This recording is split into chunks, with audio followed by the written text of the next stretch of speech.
So Yes. Sarah says, I appreciate your feedback, Danielle and Dr. Manang. The response is clear enough. Sounds good. And we hope you're enjoying UC Davis.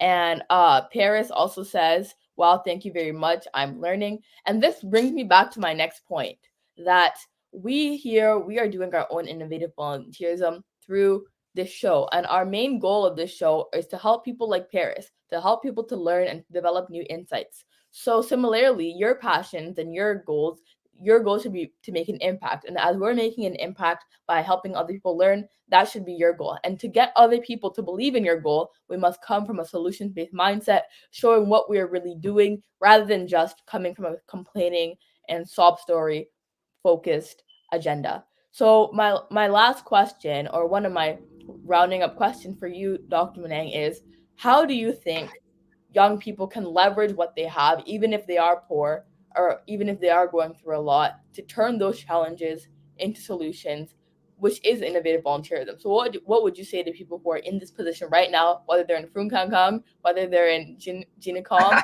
I'm turning into you. I'm using your expressions. Whether they're in Nasarawa, whether they're in Maiduguri, whether they're anywhere in the continent or across the world, what would you say to people who are going through it right now, but who want to change, be the change that they need to see in the world?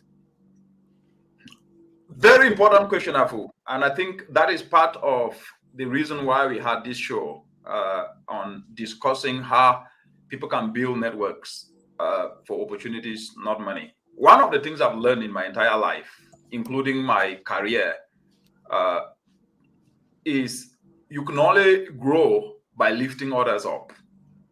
And no matter where you come from, you need what is called alliances. Alliances are people who can bring what you don't have so that what you have can connect to that and reach more people. And where you come from, I do not believe in that word poor to mean material. I think the biggest poverty is lack of new knowledge.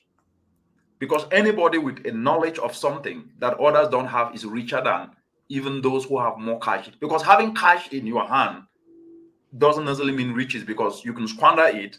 But when you have knowledge, that knowledge is value that you can convert to money.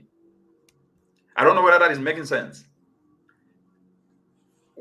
It therefore means for a young person in Funkankang or in Abo, in Anyajua or in any part of the world or in southern Liberia or Sierra Leone or northern Kenya or eastern Kenya or Zambia or any other country that you're watching from, the easiest way for you will be to look at that carpenter and go in there and say, sir, I want you to teach me how to be able to make a chair. And after you finish, I will spend 3 months supporting you with that pay. You've gotten a skill and you didn't have money. I want that young girl to say, ma, I see you sewing these dresses. I want you to train me and I'll work for you for 3 months with that pay. You get the skill. And I can tell you from my experience, once you do that and you have good character, discipline, and at the same time you are loyal, loyalty is very important. I know that today we have those on high horses who try to chastise. First of all, they say education is a scam. And they also say that loyalty is a scam. Loyalty is very important. I have learned that when you are loyal, you will be rewarded. There's no loyal person who will not be rewarded unless the people you are loyal to do not understand what loyalty is. And therefore, after 2 months, that person will either start paying you or will support you to open your own shop.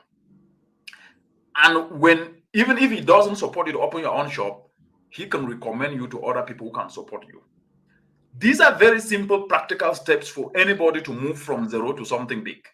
But the problem is this, Afu, is that a lot of people want to leapfrog from 0 to 100 without passing through 2, 10, 15, 20, 25, 30, 35, 40, 45, 50. They want to move from 0 to 100. And that is as a result of the false narrative on social media that somebody stands closer to a Lamborghini and then start to say, this is my Lamborghini. It's a lie. Even if it is your Lamborghini, that is not a solution you are bringing to the young people. You're only increasing their temperature and their fever level to think that they are behind. So I tell young people, do not be carried away by what you see on social media. Cut your shoes according to your size. As my mother will say, wear your okrika with pride. Yeah, so excellent answer. And I noticed the second you brought up loyalty, we had like 4 people like commenting. And that's a point that I think is very underlooked, but it's very crucial. And on top of that, I'd like to ask one last question. And how do you think with this epidemic of social media and with mental health being at an all-time low because we're seeing people flexing for the gram, as people may